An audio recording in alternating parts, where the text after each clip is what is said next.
Good evening and welcome back. A very happy International Yoga Day. Today is 21st of June and it's International Yoga Day as declared by United Nations. Whole world is celebrating. I hope you all are staying fit and healthy, which is one of the very important part of this whole UPSC journey. It's very important that you stay healthy, okay, both physically, mentally, psychologically, okay. So let's begin our lecture. West Seti Power Project, India and Nepal. For last year, in the last 2-3 years, we have seen a lot of a huge paradigm shift in the in the domain of international affairs. Okay, India's stress upon the neighborhood and India's role in the international conflicts like Russia-Ukraine conflict, and India's role in establishing itself as a sovereign, as an independent. Basically, we are of course a sovereign country, but as an independent country which focuses on the issues and interests of the Indians first. Okay, now the international affairs that we are, the international the kind of foreign diplomacy that India is doing right now, it can be said that we are pursuing such a diplomacy which puts Indian interests in the first place. Okay, so recent ties of India with Russia, despite the fact that conflict between Russia and Ukraine is going on, and US and West has stressed a lot and it has tried a lot to bring India on the table so that India might oppose Russia, but on the contrary, India has been increasing its fuel dependence on Russia, and the dependence of fuel on Russia on the Middle East has been declining. That shows that we are seeing a paradigm shift in the foreign diplomacy of international relations that India is pursuing. Okay, in the very same line, West Seti power project that we are going to take today, India and Nepal. So when I talk about the neighbor first, so which neighbors? You cannot choose your neighbors, right? You have to live with them. Okay, countries cannot choose their neighbors; they have to live with them. That is why it is very important that countries make sure that their relationships with their neighbors are at least in the fine tuning, because it affects a lot. A great part of our defense budget is spent on dealing with the cross-border terrorism from Pakistan and all. That shows that we cannot choose our neighbors, we need to manage them, right? Similarly, India and Nepal, the relationship between India and Nepal goes back to it is a civilizational relationship, I would say, because India and Nepal, as a nation, as a developed, as modern nations, came into existence very late, but there has been always, since eternity, since the time of civilization, there has been a consistent relationship between the current Nepal, which was of course an integral part of India, like the republics arose from Nepal and all these areas. Okay, so there has been it can be said that with Nepal we share a civilizational relationship. Okay, now let's look into the second aspect of the relationship. In the modern nation states that we, in a world where modern nation states exist, every nation puts its own interest first. Similarly, now Nepal is not, of course, not a part of India. It is a sovereign country. It has all the rights to exercise its diplomacy, to exercise its sovereign choices and all. And given that the Nepal is so strategically located, because Nepal is sandwiched between China and India, and India has been constantly opposing the imperialist aggression of China in the form of OBOR and String and Pearls and all these initiatives, right? The String of Pearls initiative that China has in the Indian Ocean, and OBOR means One Belt, One Road. Okay. So India has been consistently opposing, and for that India has been pursuing this neighborhood first policy, where it is trying to bring the neighbors like Bangladesh, Vietnam, Bangladesh, Myanmar, Sri Lanka, and now Nepal also, on such a footing that these countries do not feel overpowered by some bigger country, some larger country, but a kind of diplomacy where mutual benefit, mutual trust is maintained between the countries. That kind of diplomacy is being pursued now. In the same line, we are going to talk about West Seti power project, India and Nepal. So why was it in news? Because recently, Prime Minister of India visited Nepal for celebrating 2655th birth anniversary, or the birth anniversary of Lord Buddha.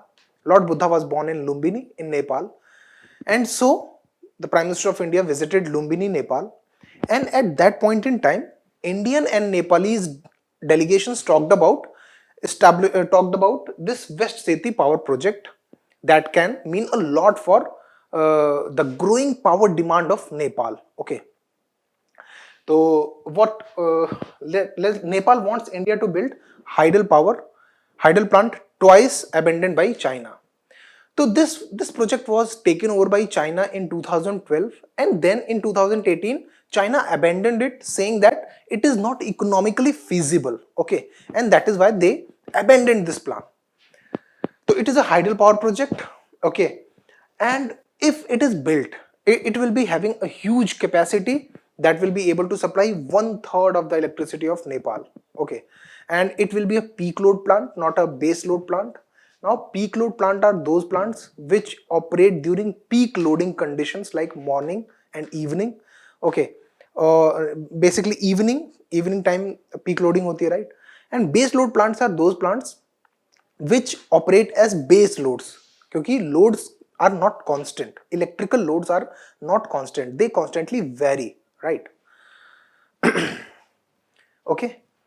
So India will be taking over now. Indian government, the one of the Indian public sector unit in the field of hydel power generation, that is National Hydropower Corporation, NHPC. NHPC submitted its bid to construct this West Seti power plant dam basically, and now Nepal government has accepted its proposal, and now India will be going to perform technical viability and all these kind of tests to determine what kind of dam should be made, and what is the technical feasibility. Is this dam even technically or economically feasible or not? Okay, the cost of the dam is going to be around 104 billion Nepalese rupees, that is around 6,550 crore Indian rupees. It is going to be a very huge project, and that is why, very importantly, it is going to supply almost 1/3 of the power need of Nepal, because of course Nepal is also now in a phase of development. So what is happening, Nepal ki power needs are rising, and which are not being fulfilled by the existing power infrastructure in Nepal. Okay, so Nepal badly needs this, and India also needs this, because India will be also purchasing within a power purchase agreement. There will be a power purchase agreement between India and Nepal, and India will be purchasing power from Nepal, and that shows interconnectivity between the grids of India and Nepal. That of course is a higher, it shows a very good amount of trust between the countries. Okay, so this is basically, this is Nepal, right? This is Nepal. This project is somewhere around this. Okay, West Seti river. The river joins this river.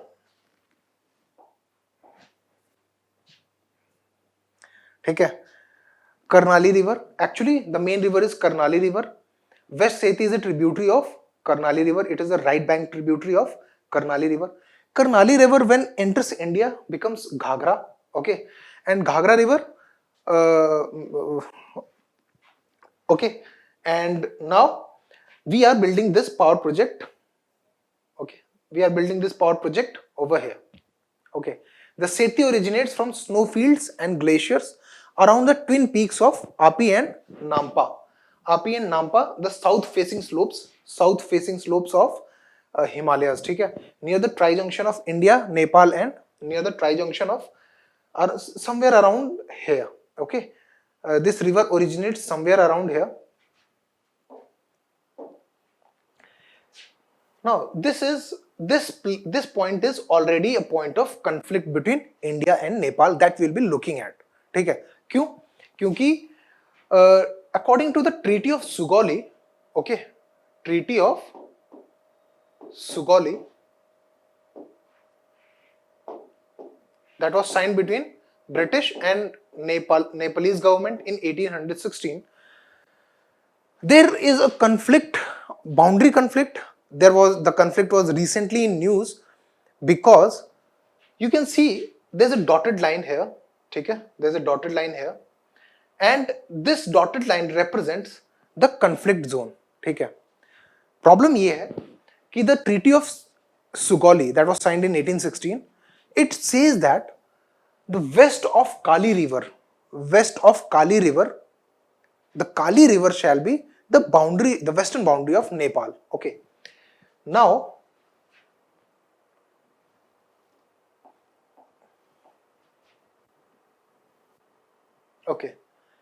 if we look at it, what happens is,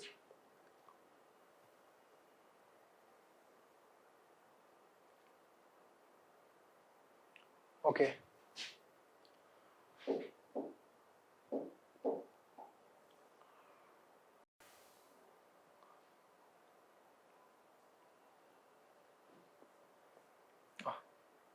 ठीक है, तो the Treaty of Sugauli says that the western boundary of Nepal shall be Kali River. ठीक है. Now you can see this line, this blue line. India considers this blue line, actually this blue line is a tributary of Kali River, and there is another point where this Kali River originates. There are actually two rivers, two tributaries coming together and forming Kali River. Okay? And you can clearly see the whole boundary of Nepal is along this blue boundary. Okay, and that river is called Kali River.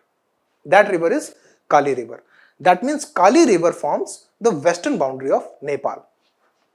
तो यहां तक जहां पे ये river किसी और river से नहीं मिलती, it is very clear कि this part, at least this part, is not in conflict, because it clearly there's one single river and it runs parallel to the border of Nepal. The western border of Nepal runs along this Kali River. But there are two points of conflict. The first one being this point is Lipu Lake. Okay, this point is Lipu Lake. Lipu Lake is a tri-junction between Nepal, India, and China. Okay, and there is another point called Limpia Dhura. There is another point called Limpia Dhura. Okay.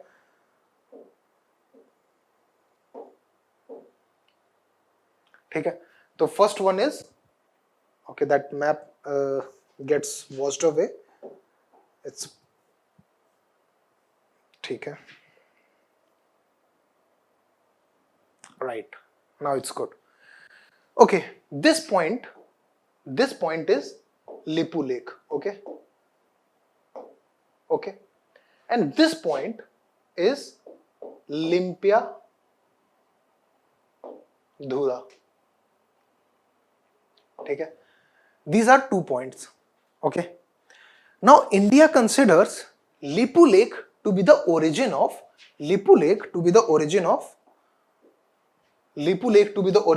Kali River, because one of the tributaries comes here and meets at this point.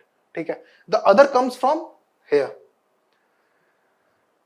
But Nepal considers this river to be the original Kali River, and hence it claims that anything west of the Treaty of Sugauli says that anything west of Kali River belongs to India. So India says that this is the Kali River and west of Kali River belongs to India, whereas Nepal says that this is the Kali River and west of this Kali River belongs to India. So this is due to the obvious anomalies in the Treaty of Sugauli, and of course the kind of interpretation these two countries have, that has led to this kind of conflict. But again, getting back,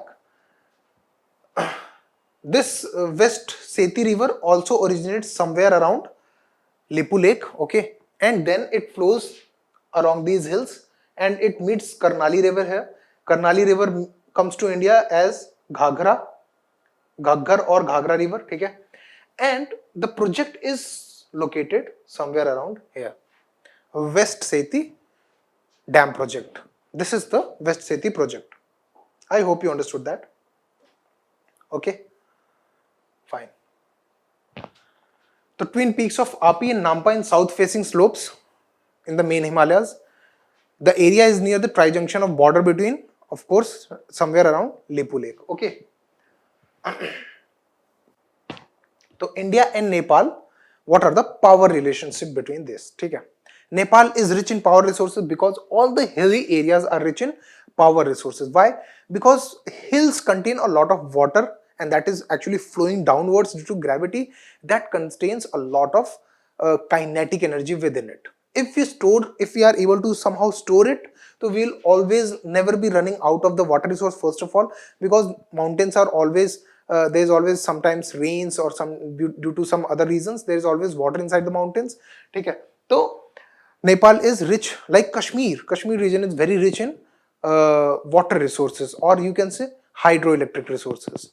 Okay, Nepal has around 6,000 rivers with the estimated potential of 83,000 megawatt capacity. 83,000 megawatt capacity.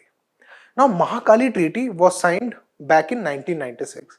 Now, Mahakali River is the same river, Kali River. Okay, it was actually signed in there was a treaty signed between India and Nepal in 1996 to produce 6,480 megawatt of power, but India has not even started the project and it has not been able to come out with a detailed project report, due to which the kind of trust that Nepal has on India relating to this power implementation and execution of power projects, that has eroded. Okay. Now Upper Karnali project, again the Karnali river, okay, Karnali river, Upper Karnali, this is Upper Karnali, okay. The Upper Karnali project, for which the multinational GMR is an Indian multinational company. It has also constructed many airports, like New Delhi airport has been constructed by GMR. So GMR is an Indian multinational company which takes it takes construction projects internationally, okay, domestically of course.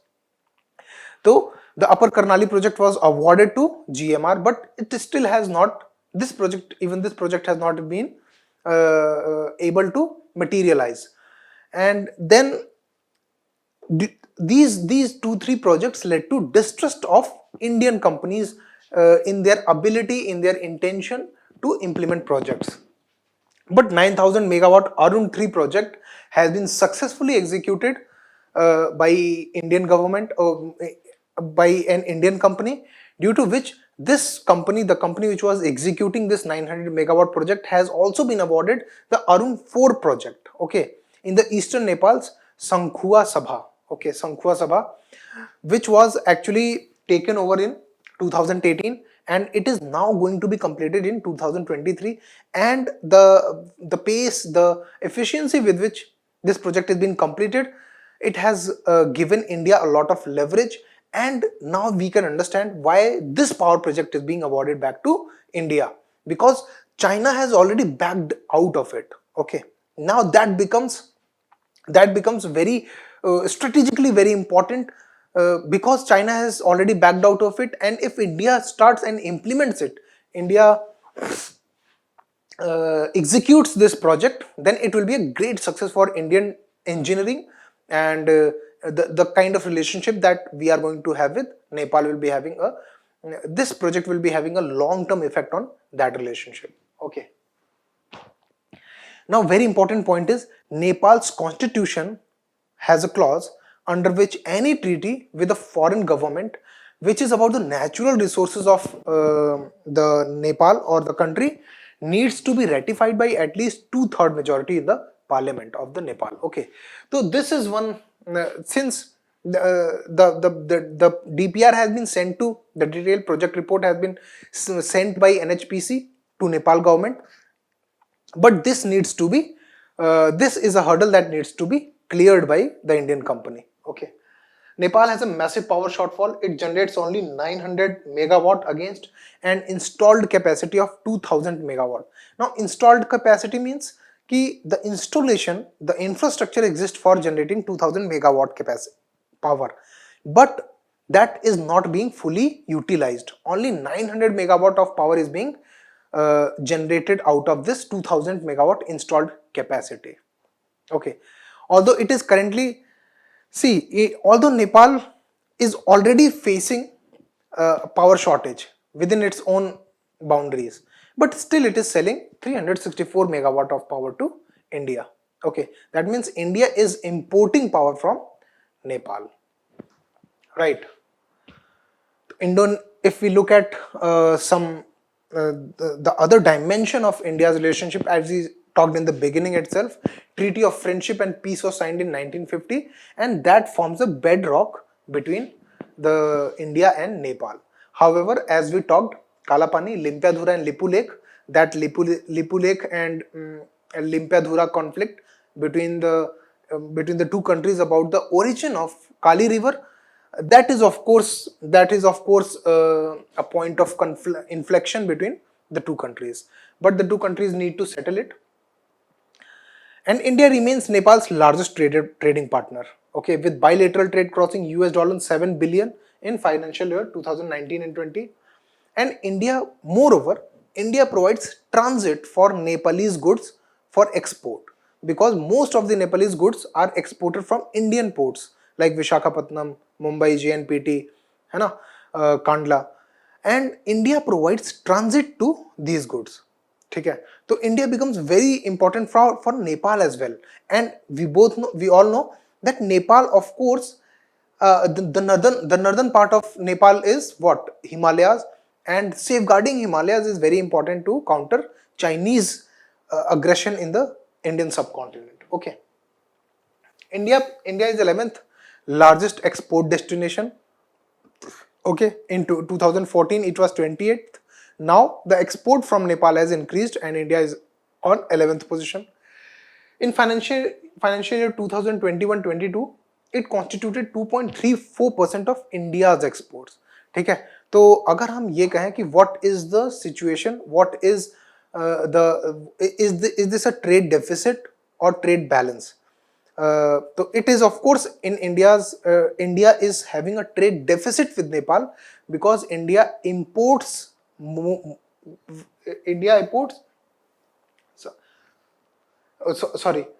India is actually having a trade surplus with Nepal, because India exports 22% of Nepal's GDP. India's export amount to around 22% of Nepal GDP, and the total export to Nepal is around 2.34% of the total exports of India as a whole. That means it shows that Nepal is very important, both diplomatically, economically, strategically, and from the defense sector as well. And that is why it is very important that we maintain a cordial relationship with our neighbors, and we in an attempt to counter China, we need to have good relationships with countries like Nepal. Okay, so I hope you understood that. This is treaty. We already talked about. This is the region of conflict, the Treaty of Sugauli. Okay, so I hope you understood that. If you have any doubts, kindly reach me out in the comment section.